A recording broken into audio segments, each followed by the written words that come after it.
प्यारे बच्चों, आप सभी को मेरा प्यार भरा नमस्कार। आइए आज हम मैजिक माइंड की कक्षा 6 की पुस्तक मनस्वी का पठन पाठन करते हैं। पाठ नंबर 3 यानी मेरा विद्यार्थी जीवन का पठन पाठन करते हैं। पाठ प्रवेश। विद्यार्थी जीवन के दिन किसी भी व्यक्ति के लिए यादगार दिन होते हैं, क्योंकि यही वो स्वर्णिम पल होते हैं जब हम अपना भरपूर जीवन जीते हैं। महात्मा गांधी की गणना विश्व के महान व्यक्तियों में होती है। प्रत्येक व्यक्ति अपना विद्यार्थी जीवन सुचारू रूप से बिताकर महान बनता है। गांधी जी जब आपके ही सामने विद्यार्थी थे, तब किसी को भी नहीं पता था कि वे इतने महान बनेंगे और देश इन्हें राष्ट्रपिता कहकर बुलाएंगे या पुकारेंगे। प्रस्तुत पाठ में इन्हीं के मुख से उनके विद्यार्थी जीवन की अनछुई घटना से सत्य तथा अहिंसा का सबक ले। तो यहाँ पर हमें गांधी जी के बचपन के दिनों के बारे में रूबरू कराया गया है, जिसमें वे अपने विद्यार्थी जीवन की घटना का उल्लेख कर रहे हैं। एक घटना उल्लेखनीय है, तो यहाँ पर वो एक घटना के बारे में हमें बताना चाह रहे हैं। शिक्षा विभाग के इंस्पेक्टर जाइल्स विद्यालय का निरीक्षण करने आए थे। उन्होंने विद्यार्थियों की वार्तनी की जांच करने के लिए अंग्रेजी के 5 शब्द लिखवाए। तो वो क्या करते हैं कि बच्चों को कितनी अंग्रेजी आती है ये जानने के लिए उन्होंने कहा कि मैं आपको 5 शब्द बोल रहा हूँ, आप मुझे लिख के दिखाएं। उनमें एक शब्द केटल था। मैंने अब उसकी वार्तनी गलत लिखी थी। शिक्षक ने इशारे से मुझे सावधान करना चाहा, तो मैंने क्या किया, मैंने उसकी वार्तनी जो है यानी कि उसकी स्पेलिंग जो थी वो मैंने गलत लिख दी थी। तो मुझे मेरे शिक्षक ने इशारा भी किया कि मैंने कुछ गलत लिख दिया है, पर मैं क्यों सावधान होने लगा। लेकिन मैंने उनकी बात को अनसुना कर दिया। सब लड़कों के 5 शब्द सही निकले और अकेला मैं बेवकूफ ठहरा। मेरा ही एक शब्द गलत हो गया। शिक्षक ने मेरी बेवकूफी बाद में समझाई, पर मैं दूसरों का उत्तर देखकर चोरी करना कभी नहीं सीख पाया। तो कह रहा था, तो यहाँ पे वो कहना चाहते हैं, लेखक बताना चाहते हैं कि वे चाहते तो दूसरों का देखकर अपना उत्तर भी ठीक कर सकते थे, लेकिन उन्होंने ऐसा नहीं किया, क्योंकि ऐसा करना तो चोरी कहलाता। इतने पर भी शिक्षक के प्रति मेरा आभार भाव कभी कम ना हुआ। साधारणतः कोर्स की पुस्तकों को छोड़कर और कुछ पढ़ने का शौक शुरू से मुझे नहीं था। तो वो सिर्फ क्या करते थे, अपनी जो उनको पुस्तकें दी गई थी सिर्फ वो नहीं पढ़ते थे। एक बार पिताजी की खरीदी हुई एक पुस्तक पर मेरी दृष्टि पड़ी मतलब नजर पड़ी। नाम था पितृभक्त श्रवण। तो उन्होंने कौन सी किताब देखी थी अपने पिताजी के पास? पितृभक्त श्रवण। यह नाटक था। मैं उसे चाव से पढ़ रहा था। चाव मतलब लगन से, मतलब मुझे बहुत मजा आ रहा था उसे पढ़ने में। वह दृश्य मैं नहीं भूलता जब श्रवण अपने माता पिता को कावड़ में बिठाकर यात्रा पर ले जाता है। तो यहाँ पर उन्होंने किसकी किताब पढ़ी? पितृभक्त श्रवण कुमार की, जो अपने माता पिता को तीर्थ स्थान पर लेकर जाते हैं। मन में इच्छा होती कि मुझे भी श्रवण जैसा बनना चाहिए। उसके कुछ गीत मुझे आज भी याद हैं। कुछ को मैंने बाजे पर बजाना सीख लिया था। मुझे बाजा बजाने का शौक था और पिताजी को ने एक बाजा दिला भी दिया था। तो यहाँ पर हम देखते हैं कि लेखक को बाजा बजाने का बहुत शौक था और उनके पिताजी ने उसे वो लेह भी दिया था। इसी प्रकार सत्यवादी हरिश्चंद्र नाटक भी मुझे प्रिय था। तो उन्होंने दूसरा नाटक कौन सा पढ़ा था? सत्यवादी हरिश्चंद्र जी का। मैं सोचता सब लोग हरिश्चंद्र जैसे सत्यवादी क्यों नहीं होते। तो यहाँ पर पहले तो उन्होंने पढ़ा, किसका नाटक पढ़ा? श्रवण कुमार का पढ़ा। तो उन्होंने कहा कि हमें अपने माता पिता की वैसे ही सेवा करनी चाहिए। दूसरा नाटक उन्होंने पढ़ा सत्यवादी हरिश्चंद्र का।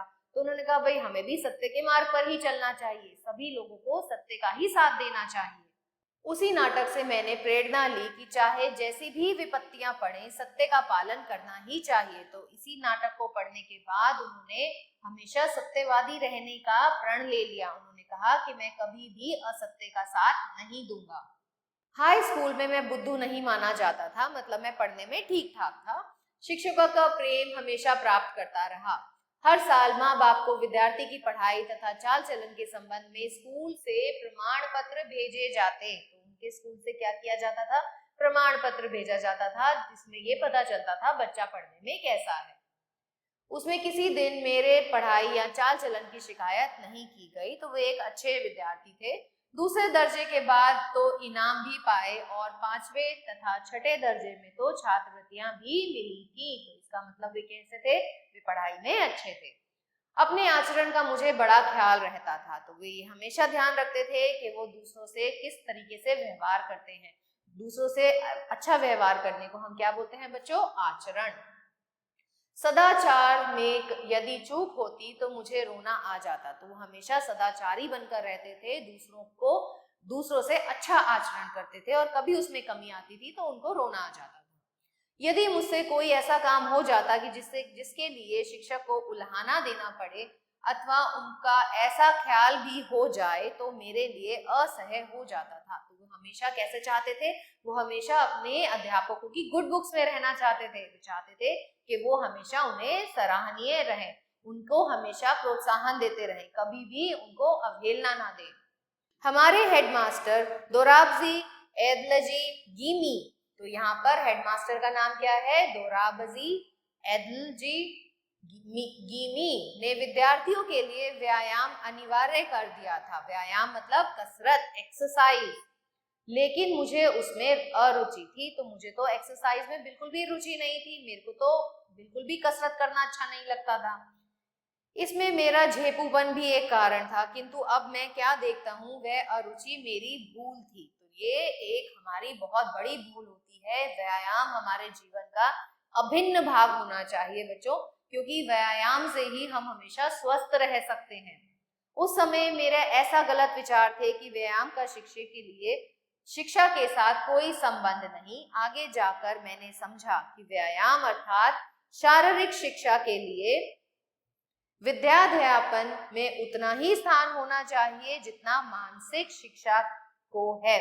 तो यहाँ पर उन्हें बाद में जाकर पता चला था कि शारीरिक शिक्षा यानी कि व्यायाम जो हमारे लिए जो है, ये भी शिक्षा का अभिन्न अंग होना चाहिए, ताकि बच्चे सिर्फ मानसिक शिक्षा ही नहीं प्राप्त कर सके बल्कि उनके अंदर बल, शक्ति का भी संचार हो सके।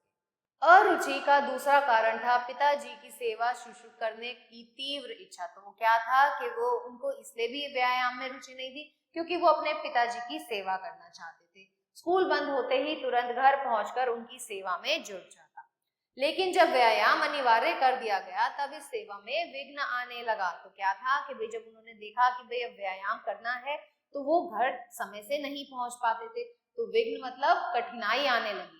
एक शनिवार को शाम के 4 बजे कसरत में जाना था। मेरे पास घड़ी ना थी, तो उनको 4 बजे वहां पहुंचना था और उनके पास घड़ी भी नहीं थी।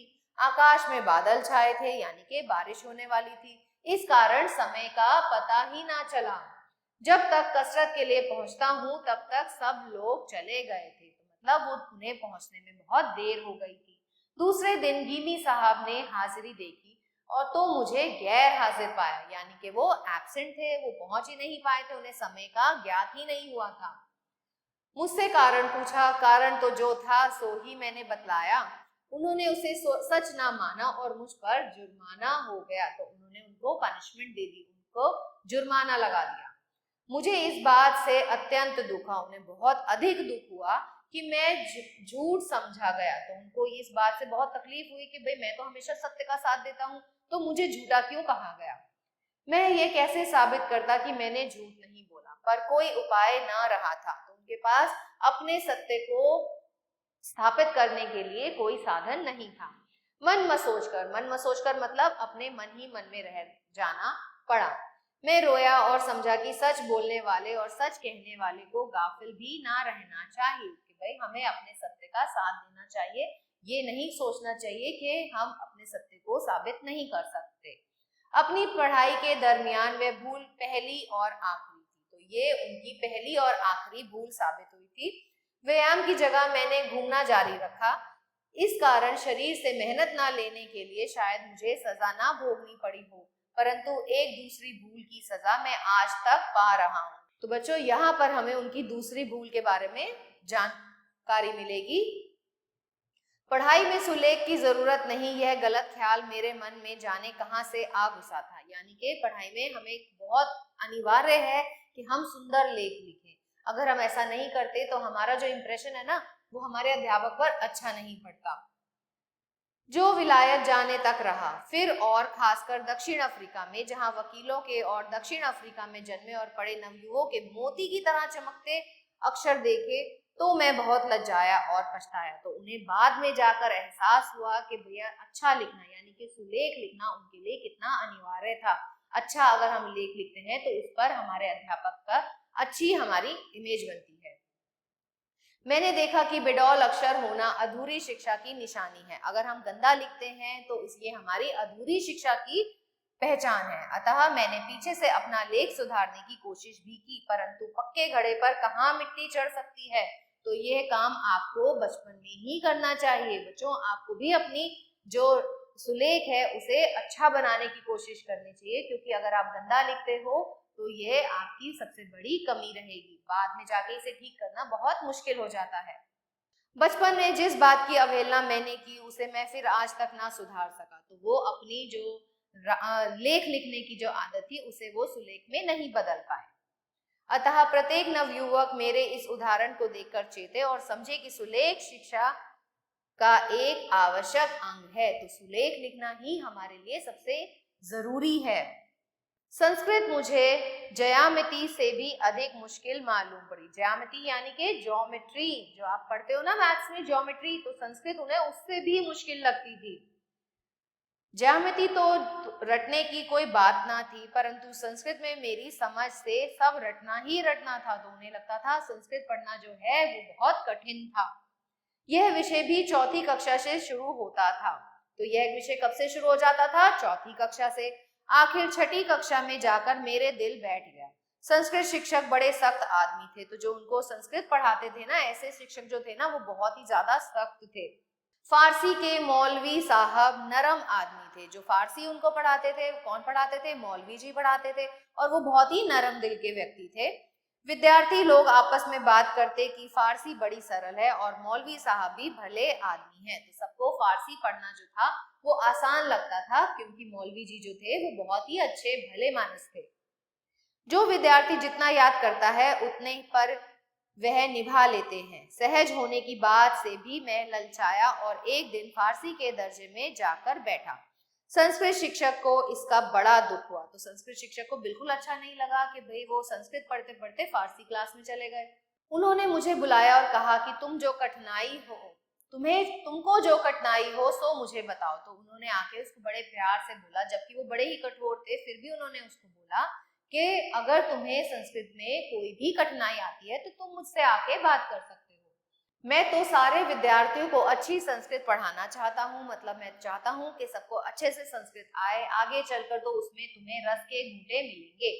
अतः तुमको इस तरह निराश ना होना चाहिए। तुम्हें निराशा के साथ में संस्कृत को नहीं पढ़ना चाहिए। तुम फिर मेरी कक्षा में आकर बैठो। कहते हैं कि तुम वापस से आओ, मैं तुम्हें फिर से संस्कृत समझाऊंगा। मैं शर्मिंदा हूं। तो उनको बहुत ज्यादा लाज आई कि भाई मैंने ऐसे कर क्यों किया। उन शिक्षक के इस प्रेम की अवहेलना ना कर सका। मैंने संस्कृत सीखना जारी रखा। तो उन्होंने अपने गुरु की बात को नहीं ठुकराया और वापस से संस्कृत सीखना शुरू करा।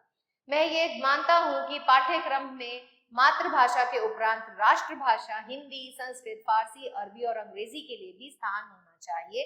कि हमें सिर्फ मातृभाषा का ही पठन पाठन नहीं करना चाहिए, अपनी राष्ट्रभाषा का भी ज्ञान हमें होना चाहिए, संस्कृत का भी, फारसी का भी और अंग्रेजी भी उतनी ही आवश्यक है।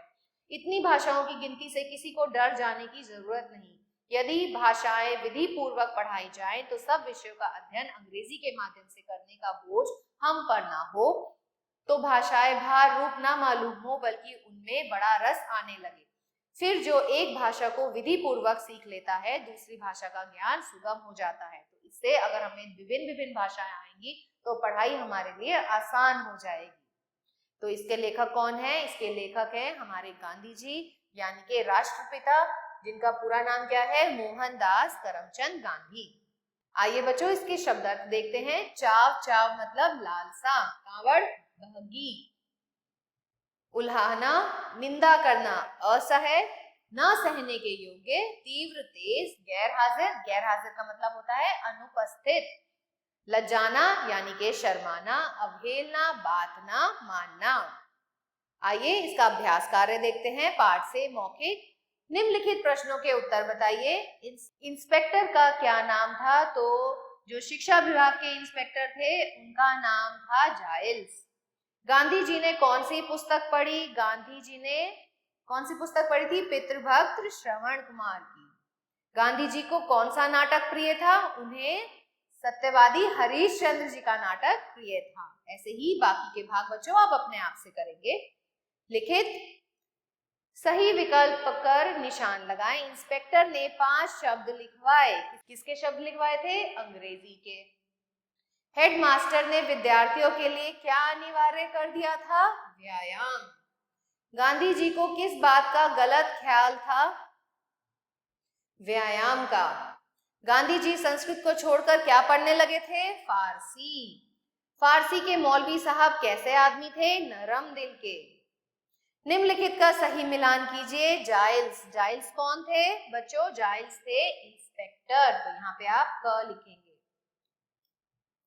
दोराब, GAL जी गिमी, ये कौन थे बच्चों? ये थे हेडमास्टर। तो यहाँ पे आप ख लिखेंगे।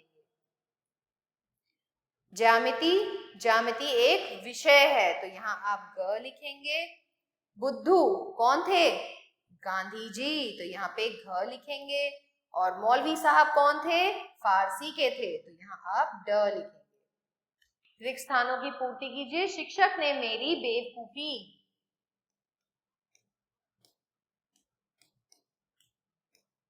बाद में समझाई पर मैं दूसरों का उत्तर देखकर चोरी करना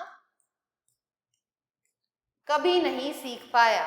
शिक्षकों का डैश हमेशा प्राप्त करता रहा। स्नेह। डैश अर्थात शारीरिक शिक्षा, तो यहां पर आप लिखेंगे व्यायाम।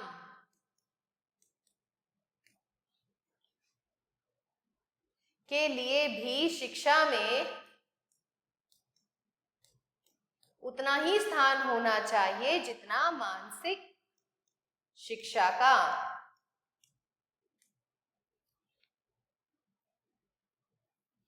बाकी के भाग बच्चों आप अपने आप से अपनी अभ्यास पुस्तिका में करेंगे। निम्नलिखित पंक्तियों का आशय स्पष्ट कीजिए।